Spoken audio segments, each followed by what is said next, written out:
What's up everyone, it's Adam from Life of Adam team back with a brand new video. In today's video, I'm going to give you guys a step-by-step on how to become a lifeguard. If you're someone who's a complete beginner, you have no idea where to get started, this is the perfect video for you. So let's dive right into it. Now I divided this into 5 steps, and in all these steps I have videos on my channel that will break these down into more detail. So if you're someone who's in the middle of the course, you're just starting out, you want to find a job, or you want to do really well as a lifeguard, highly recommend you check out my channel. You won't regret it. So let's start off with number 1. The first thing you need to do to become a lifeguard is to figure out what kind of lifeguard you would like to be. So I'm going to label this as the type of lifeguard. So you can be a pool lifeguard, which is probably the most common type of lifeguard.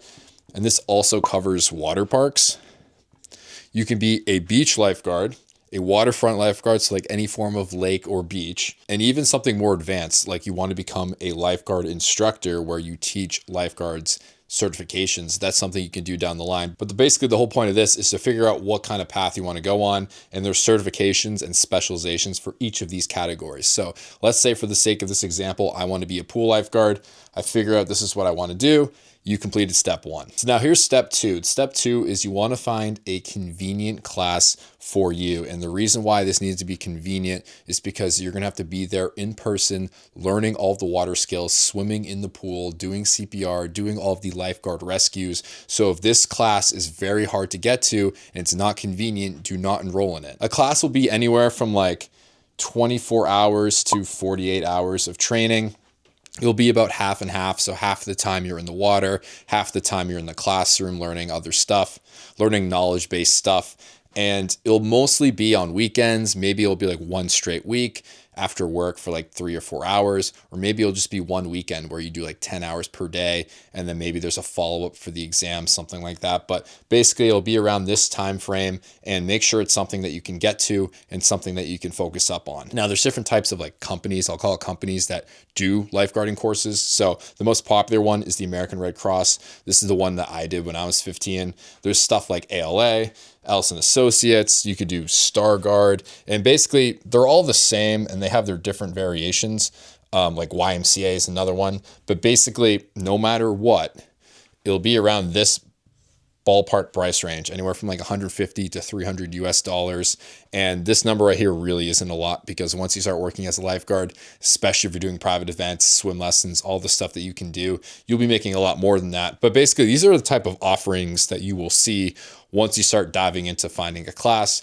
But as soon as you find one that's good for you, you're done with step 2, but do not enroll in it just yet. I want to cover all these before you start pulling the trigger on anything. Now, step number 3 to become a lifeguard is you need to understand the prerequisites of being a lifeguard. Now, before you can even take the course, you need to be at least 15 years of age. Now, this is actually a loose number, because I know people who started taking the lifeguarding course at the age of 14, like as soon as you're able to do it. But as long as you're 15 years old, at the last day of your class, so you just turned 15 on the last day, you can get your certification. So anywhere in this range, you can obviously talk to the instructor, but as long as you are 15, you can get started on it, which is pretty exciting for someone who wants to get going right away. Now, another thing that you need to do is you need to be a strong swimmer. You don't need to be a competitive swimmer and do lap swims and like swim team and races and all that. I didn't do swim team at all, but as long as you are a strong, confident swimmer and a natural swimmer, you are able to take the class and have a shot at being a lifeguard.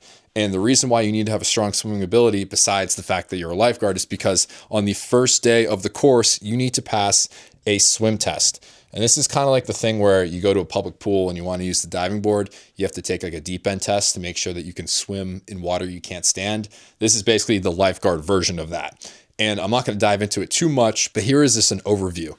The first swim test you have to do on the first day is something called a swim, tread, swim. And in this swim test, you're going to swim 150 yards without stopping of either front crawl or breaststroke. Then you're going to stop immediately and you're going to tread water for 2 minutes without using your hands. And the reason why you don't use your hands is because when you're a lifeguard and you're making saves, your hands are going to be busy grabbing the victim and supporting the victim. So this is a real this is a real test about how strong your lower half of your body is, and is it able to support you and someone else. So you're gonna tread water for 2 minutes without using your hands, and then you're gonna finish off with another 50 yards of swimming. So it's about 200 yards of swimming, 2 minutes of treading. And if you can do that continuously without stopping, without touching the wall or the bottom of the pool, you completed the first swim test. Now the second swim test is called the brick dive timed event, and you'll have 1 minute and 40 seconds to retrieve a 10-pound brick on the bottom of the pool. So you're going to swim 20 yards. You're going to go to the bottom of the pool. This can be anywhere from like 7 to 10 feet deep. Your instructor's going to throw the brick there. You're going to retrieve it, and then you're going to go back to the starting point, which is 20 yards, while kicking on your back and treating it like a victim. So you're going to hold the victim or the brick out of the water so it can breathe, pretending it's like the victim's head. And as soon as you do this, you'll have 1 minute 40 seconds, which is more than enough time, and you've successfully done the lifeguard swim test. So you have access to the rest of the course, which mainly means you're going to be a lifeguard as long as you learn the material and you do all the skills. So that is step number 3. Now, step number 4 is to pass the course. And the way you pass the course is that you're able to demonstrate that you know all the skills, because your instructor is going to have you in groups. You're going to perform all the rescues, and it's completely fine. You're not going to get on your first try because everyone's doing it for the first time. Everyone's learning. But as long as you're able to get the hang of it and demonstrate that you can do it, you'll be completely fine. It's a very relaxed environment. So as long as you demonstrate all the skills, this includes CPR, AED, but they're going to be units for each thing, and it's very easy to get into. It's not that complicated, and it's not super fast paced. So you'll be able to ask questions. You'll be able to learn this information. And then at the very end, you're going to take a written exam. And as soon as you pass this, that means send this guy a certification. He's a lifeguard. But the kicker with this is that you have to get an 80% or higher in order to pass this exam. A lot of the questions are pretty like self-explanatory. As long as you pick the best sounding, safest answer, you'll get it right. But there's going to be some trick questions where you have to know the definitions, you have to know the terminology. So you have to focus on studying and take this a little seriously so that you can get those questions right to reach this 80% mark. So this exam is going to be around 45 to 60 multiple choice questions.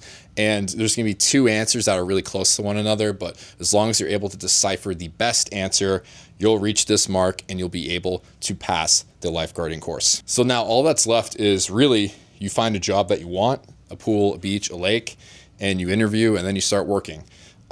If there's anything that I've mentioned so far in this video that you want more information on, I highly recommend you check out my channel. I have playlists on every single one.